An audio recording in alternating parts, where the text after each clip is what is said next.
And what's the strategy to fight a guy like Costa? Fuck him up. To me, he's nothing. So a lot of people, this is a super fight. It wasn't too long ago when you were a spectator and you were watching a lot of these. What were some of your favorite super fights back when you were coming up? Ooh. One that reminds me of this is Anderson versus Vitor Belfort. That in my head, it wasn't a super fight for most people, but for me, I thought that was going to be a super fight. But yeah, that was one that I feel like this fight's going to be similar to. Is it just about the contrast of styles? Is it about the personalities? What is it for you that makes this one really pop, in your opinion? It's just the style and the look of it. Like I said, is this overly inflated balloon animal. It's just, you know, juiced up motherfucker. And then there's me, skinny little kid with some Bruce Lee moves. And I come in here, dust this guy up, and then it just looks sick as fuck. The last fight, I brought my best, but my opponent brought something completely different, which is, to his credit, what he's supposed to do. But at the same time, you're supposed to fight, and he wasn't willing to fight, so I can't fight by myself. So yeah, the last fight was a bit of a, you know, weird one, but it is what it is. We move forward with this next fight. Not really, no. I'm just doing it because I feel like the pink hair is abnormal, but I don't want to give. I'll explain why after the fight, why I took the pink hair off. Because it was also because I dyed my hair a lot from being blonde, bleached to pink. It's just not good for the hair. That's the first reason. But also I explained the reason why tactically after the fight. Okay, I got a last question for you. So have you watched that latest video from Paulo Costa? He predicted the fight through a mocking manner. In that video, yeah, Paulo Costa chased down his opponent and knocked him down with a left kick and raising up his hand, claimed the victory. So what would you react to his prediction? And do you think that kind of mental warfare he brought up would impact you any prior to this fight? No, that doesn't really bother me. He can make any kind of tapes he wants to make. I'm just gonna keep doing me as I always have. Not the hype. I'm talking about the look of this fight. You know, Vitor's a guy who's a marauder, who's a beast, who has a lot of good flurries as well, and just the style of the fight. I'm saying, you know, just the look of it. And I'm a fan of both guys, Vitor Belfort and Anderson Silva. I came up watching them, but just saying, the look of it is just what I see. That's what I feel. Throughout his career, Costa has always been accused of doping himself. What do you think of that? I think he is. Okay, can you answer me a question? What happened to Romero's last fight with Uriah Hall? What happened? I honestly don't remember. Sorry. Okay, no, your Romero pulled out of his last fight with Uriah Hall, and I mean, unbeknownst to me, I thought it was just the injury reason, but it hasn't been stated that it was an injury. And there's yeah, I'll just leave that as allegedly, but some things are not being spoken for that should be spoken for, but no one's asking the right questions. I don't really like. It doesn't bother me. I beat Romero. If something comes out and he popped, I still beat him when he was juicing. So I said this about Costa. I'm gonna pop him before USADA does, and I plan on doing just that. Good question. What does a potential victory represent to me? For me, I just feel like Roy Jones Jr. when he said, "Y'all must have forgot." And this is only after one fight that this didn't live up to what I expected it to be, because I expected it to be a finisher. Yeah, I just feel like Roy Jones Jr. when he said that, y'all must have forgot. By the way, what are you doing there? Are you like signing your medicals? If you don't mind me asking. Or posters? Autographs for cards. So I've got like hundreds to do. So that's why I'm just multitasking. If you want to be the best in this game, you want to be that household name, this is the shit you have to do. Weekly not so much, but this is for a company, Topps Cards. These can I get give me just to show them an example. An example of one of the Topps cards. So awesome. This is the ones I sign on the cards, but then some of these ones I sign on the sticker that they put on. That's the other version. But yeah. So it's this is just work. I don't think Costa's he's too dumb. He's perfect for me. He's gonna come forward swinging like a buffoon, and I'm gonna clown him because I am a clown, aren't I? Bro, even in kickboxing, he's not one of the best. I faced way better strikers, so that's not even close. In the UFC, strike might be maybe fuck. I've had like how many fights? I don't know. He's definitely not the best fighter. I feel like Silva's a better striker than him. Whitaker is a different striker than him, but can be better. Yeah, he's definitely not the best striker I fought. For sure. He's dangerous though. That's one thing you have to remember. He's dangerous, but he has to remember. So am I. Yeah. And lastly, it was announced that John Jones is moving up to heavyweight. I know at one point when he was at light heavyweight, there was some traction there and some trash talk, and a lot of people were maybe hoping of a potential fight between you two. With this news, do you kind of see that possibility as kind of dwindling down, or do you still have that in mind that potentially one day you guys can throw down? Nope, still have that in mind. That's still part of my plan. But just ask you this: how many years has John Jones been in the UFC? Long time. Exactly, and he only just moved up in weight, right? Mm-hmm. So why would he or anyone else expects me to move up in weight when I just got the belt, rather than defend my belt like he has and create a legacy before jumping up in weight?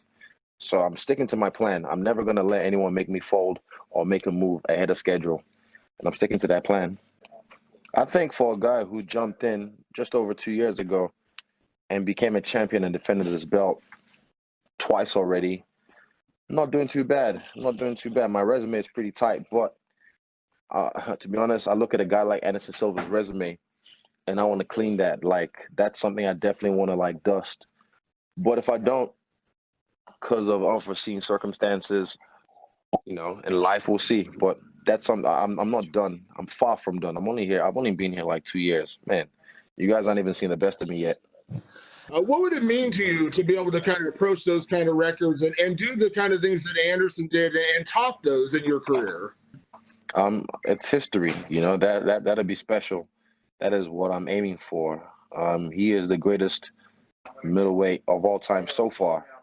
But now I'm here, and I've fought him, and I've beat him, and I'm racking up my own, XP points for my legacy. And it's been an honor, man, watching him do his thing. And I'm glad Uriah Hall, stylistically, that's a dope fight to have. I thought I would have been a good send-off for him, like I said. He brought me into the game, so I would have taken him out. But Uriah Hall is a dope send-off fight stylistically for him. It'll be beautiful to watch. I hope they both bring it.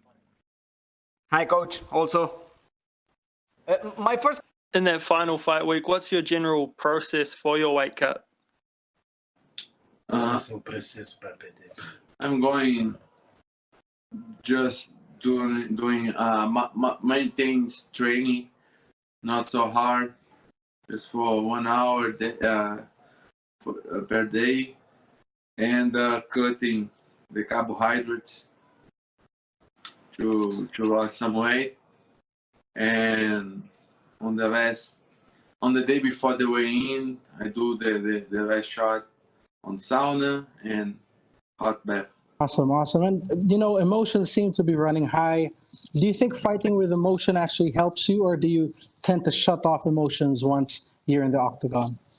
I think the emotion can be, everything can be very good or very bad for you. You need to decide how you use that to help or to hurt you or to put you in trouble. I know how I use, and I use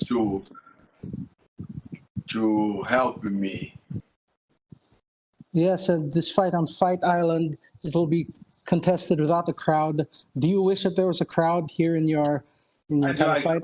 Crowd, of course. I do like to have the whole thing working there. The normal situation.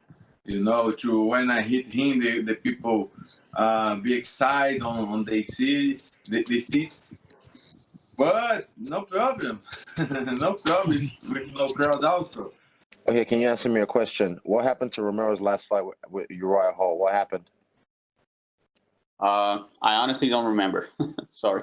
Okay, no, your Romero pulled out of his last fight with Uriah Hall, and I mean, unbeknownst to me, I thought it was just an injury reason, but it hasn't been stated that it was an injury.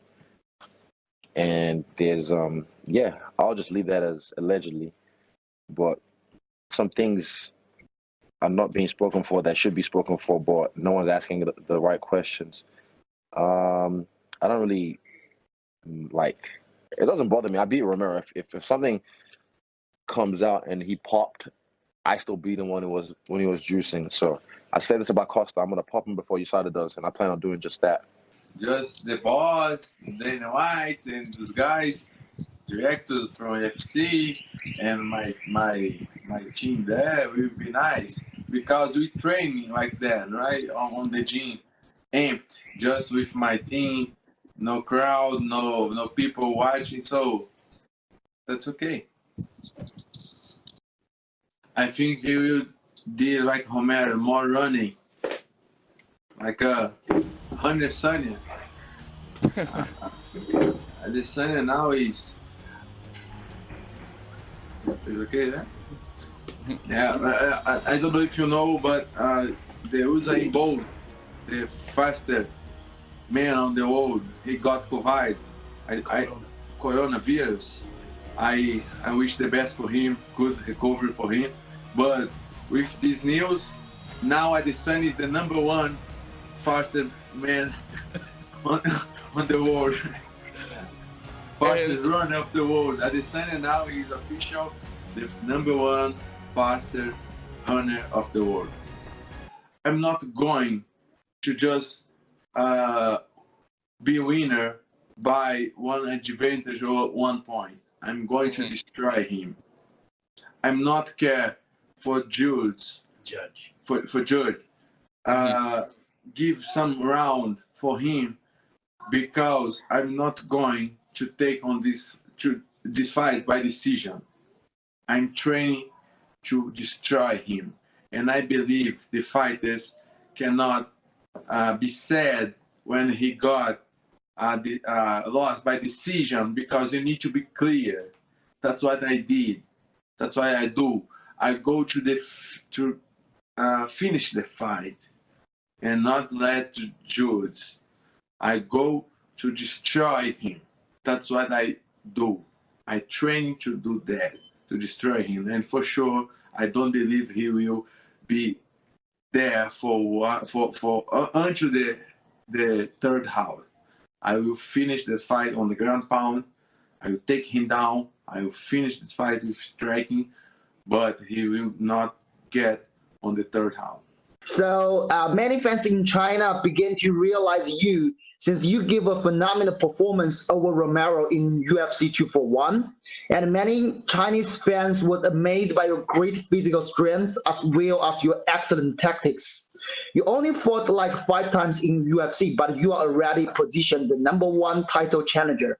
How do you feel about your current achievements? And what is the secret of such a rapid advancement? Yeah, great names of this sport, like McGregor did his title shot on his 55th fight. Mm-hmm. I could fight for the title for this belt before if I haven't. If I didn't get injured, but it's okay. I think everything going happen on the right moment, and I think because I did a lot, I did a very good work, and I working correct.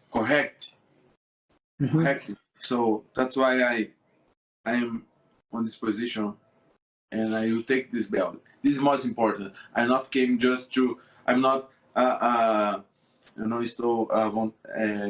It's not enough. I'm not satisfied just for the title shot. I'm going to take the belt. I can see me. I can see myself as a champion already. So I'm not going to just, just to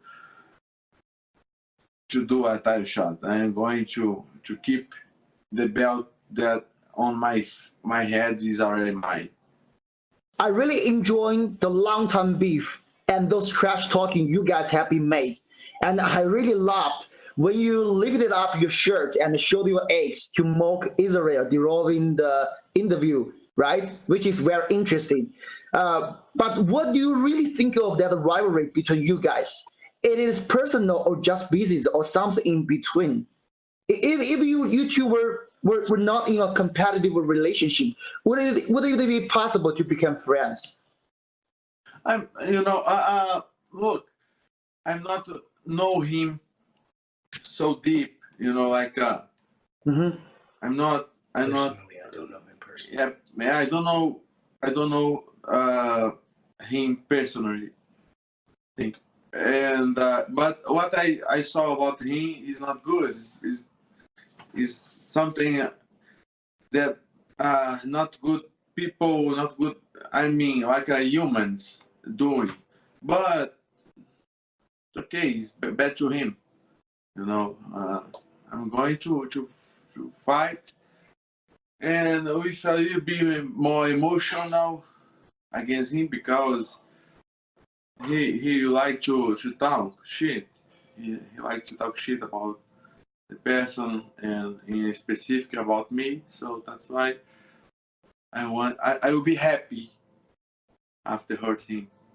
Okay, and Paulo, everybody's saying that this is a precision versus power fight. Like you only have your strength for the fight. Do you like that definition? What do you think about that? Let me show something to you. It's good because of that. I have the stand-up statistics here on my hands. I don't know if you can saw that. Yes. I have on my fight 8.4. How much is it? 8.43 significant strikings. Yep. And him. He has 3.9. 3.96, right? Yes. And look, his accuracy and my accuracy. Accuracy. Yeah. Yours is higher. My accuracy is 57, and his is 48. If you take on count, I throw more punch than him, more hits than him. It's not the people who say that is because I'm so strong, and they think I have no accuracy, but I have, and I will. That's why I finished my fight. You just prove it with numbers, man. I can tell any different. I don't try and break him mentally before. If he is broken, it's because he's weak. Bad to him. I don't care about him. If he is worried, if he is shearing his pants before the fight, bad for him. Too bad for him. I'm confident. I'm confident on myself. I'm confident on my training. I know what I did on sparring days, like today, like tonight. I did. Coach was there with me. I know everything. What I work for. I work for cut his head off. So I don't know if his mind is broken or not. I don't care. I go there, and I will erase him. On any case, if he's good or not, if he shit his pants or not, I will finish him. That's why I train so hard. I train so hard to not depend of my opponent. I just depend of me. If I'm good as I know as I am now, I don't care for my opponent. I can fight for no weight, free weights. Like you understand what I mean? Like old times of Vale Tudo. That's my mindset. That's how I think about that. Paulo, I was asking you, Adesanya seems to be worried about your anti-doping test before the fight. What do you have to say about that? Do you want to tell anything to him? This is very common for the guy who have his mind broke already. Okay. This is. I can answer a little bit. Everybody, sure. Everybody wants to know what the eraser's on, and I can tell you what he's on. He's on the mat 6 days a week, 6 hours a day, training his ass off. And now Israel has to be worried about him being in on his legs, because then we're going to take him down and pound him out. That's what he's on. You got to be worried about what he's on when he gets in that cage, and he's going to be all over him. Is there anything in Adesanya's fighting style that you should be worried about? Anything that you're studying particularly or specifically for this fight? Yeah, you know what? Paulo had said it. We've been we're concerned about his cardio because he's been running a lot. He's in shape from running. So okay, that's probably the most thing we're concerned about is how high his cardio is. But his cardio is not going to matter because we're going to finish him in 2 rounds.